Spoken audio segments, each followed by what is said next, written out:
taking part in this apprenticeship really did a lot of things for me, and it did a lot of things for Kanya as well. Like for me, you know, like a gift is something, you know, everyone's like, oh, artists have these gifts, but there's so much responsibility with them, you know.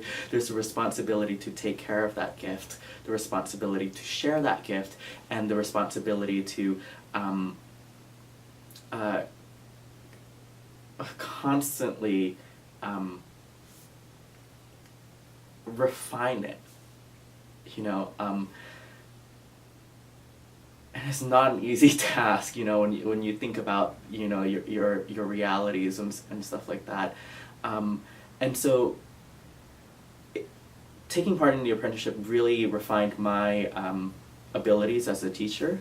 It really reminded me of the importance of what I'm doing. You know, I come from a tradition that's over 1,000 years old, and, you know, teaching my sister, you know, it made me realize, wow, this is that, like 1,000 years of love and hope and resilience and empowerment being written into the body of the student by the hands of the teacher. Because in Khmer classical dance, we literally sculpt the students' bodies.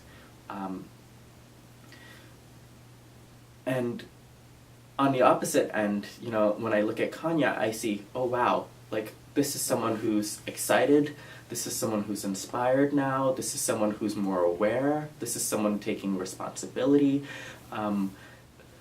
That, for me, that's comforting, because when you think about this 1,000-year-old, this tradition that's over 1,000 years old, one that was nearly destroyed, you know, in the 70s when the Khmer Rouge took power, 90% of artists died of disease, overwork, starvation, and execution.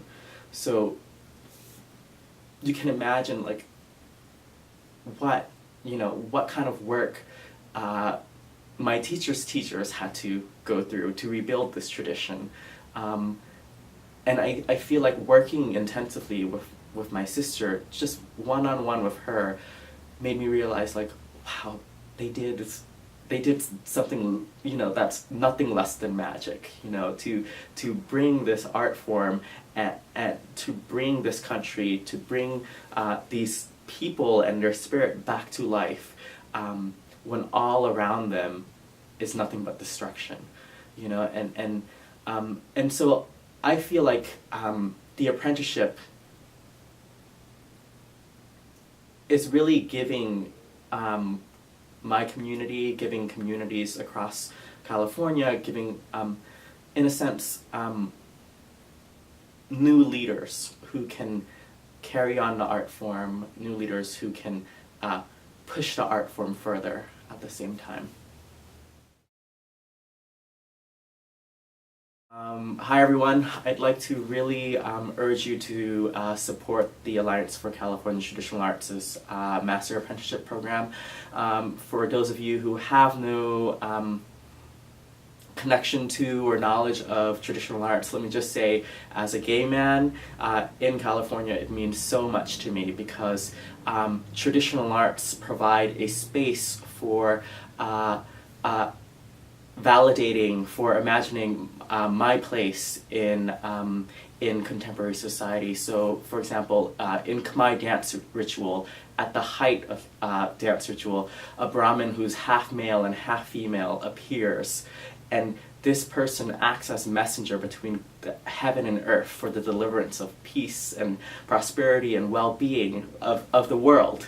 And when you think about the terreiros of Brazilian candomblé, where men and women gather and dance in music of prayer,